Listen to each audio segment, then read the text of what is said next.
नमस्कार मंडळी. गॅसची टंचाई झालेली आहे, सिलेंडरची आपल्याला जी आहे टंचाई झालेली आहे आणि त्यामध्ये स्वयंपाक तर करावाच लागतो, जेवण पण करावं लागतं. त्यामुळे काय होतं, गॅस आपल्याला कमीत कमी कसा वापरता येईल अशा पद्धतीच्या मी काही भाज्या तुम्हाला दररोज दाखवणार आहे. तर त्या कशा करायच्या आपण आणि किती सोप्या पद्धतीने केल्या जातील अशा पद्धतीने आपण भाज्या करणार आहोत. तर त्यासाठी अगोदर घेतलं मी हे पूर्ण साहित्य, नंतर मी तुम्हाला स्टेप बाय स्टेप सांगणार आहे. म्हणजे काय होतं, तयारी करून घेतली की गॅसही कमी लागेल, नाही तर काय होतं आपण गॅस मधात बंद करतो किंवा काही सामान घेतो, तसं नाही करायचं आहे.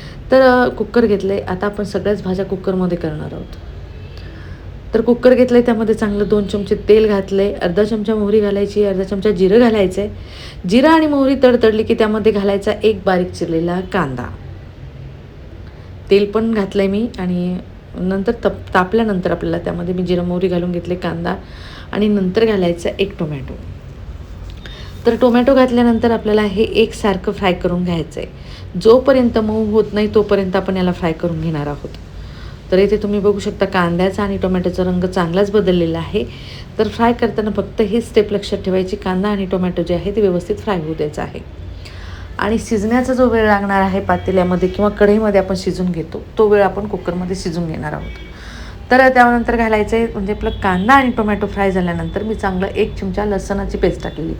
लसूण जे आहे आवडजोड कुटून घ्यायचा आहे, तो घालायचा आहे त्यामध्ये. तर लसणाची पेस्ट टाकून घेतल्यानंतर एकसारखं हलवून घ्यायचं आहे आणि लसूणसुद्धा आपल्याला व्यवस्थित तो फ्राय करून घ्यायचा आहे. त्याने काय होईल, भाजीला आपल्या चव पण छान येईल. आणि आपण जे स्टेप बाय स्टेप टाकलं आहे ना, कांदा आणि टोमॅटो आणि लसूण, तुम्ही मला लसूण अगोदर का नाही टाकलं, नंतर टाकायचं, त्याचा फ्लेवर छान येतो. जास्त तळला नाही ना, तो भाजीला फ्लेवर जरा छान लागतो. तर इथे व्यवस्थित आपलं फ्राय करून झालं आहे लसूण, कांदा आणि टोमॅटो.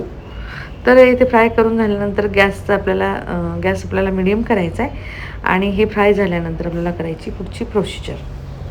तर त्यासाठी मी घेतली कुकरमध्ये अर्धा चमचा हळद टाकून झाल्यानंतर अर्धा चमचा गरम मसाला घ्यायचा आहे. हा घरगुती गरम मसाला आहे, याची लिंक मी तुम्हाला डिस्क्रिप्शन बॉक्समध्ये दिलेली आहे. आणि नंतर घालायची 2 चमचे लाल मिर्च पावडर. व्यवस्थित आपल्याला फ्राय करून घ्यायचं आहे.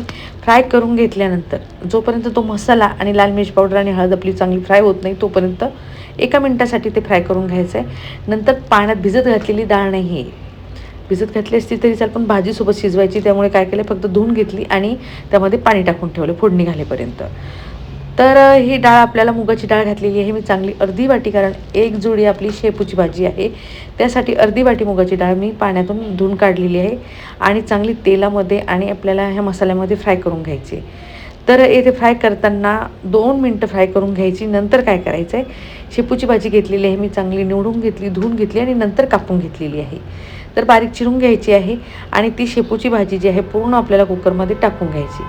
त्यासाठी मी अर्धी वाटी मुगाची डाळ घातलेली आहे. व्यवस्थित आपल्याला भाजी मिक्स करून घ्यायची आहे, म्हणजे काय होईल, पूर्ण डाळ आणि भाजी अगोदर एकत्र करून घ्यायची आपल्याला. तर व्यवस्थित आपल्याला मिक्स करून घेतल्यानंतर काय करायचं आहे, गॅस मिडियम ठेवायचा आहे आणि त्यामध्ये गरम असेल पाणी किंवा थंड असलं तरी चालेल. चवीनुसार मीठ घालून घेतलं मी त्यामध्ये आणि परत एकदा मिक्स करून घ्यायचं आहे भाजीला. आणि मिक्स करून झाल्यानंतर आता काय करायचं तुम्हाला मी सांगते.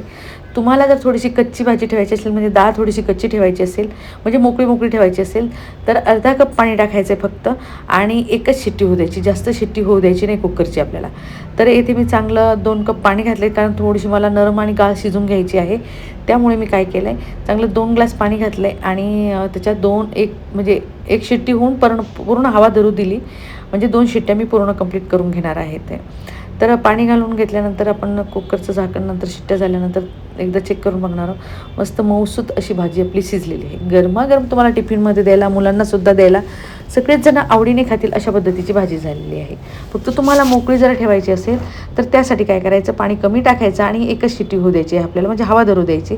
नंतर गॅस बंद करून टाकायचा. तर कमी गॅसमध्ये तुमची भाजी तुम्हाला ही नक्कीच करता येईल. तर गॅसची सुद्धा टंचाई आलेली आहे आणि त्यामध्ये आपल्याला भाज्या दररोजच कराव्या लागतात, पण त्या कशा पद्धतीने, म्हणजे कमी गॅस लागेल अशा पद्धतीने जर करायचं म्हटलं तर ही भाजी अगदी सोपी आणि पटकन होईल अशा पद्धतीने केलेली आहे. तर ही भाजी तुम्हाला कशी वाटली हे कमेंटमध्ये मला नक्की कळवा. तुम्हाला जर ही माझी भाजीची रेसिपी आवडली असेल आणि तुम्ही माझ्या चॅनलवर नवीन असाल तर माझ्या चॅनलला सबस्क्राईब, लाईक, शेअर, कमेंट करायला विसरू नका. तर चला भेटूया अशा सोप्या आणि झटपट होणाऱ्या रेसिपीसोबत. तोपर्यंत बाय.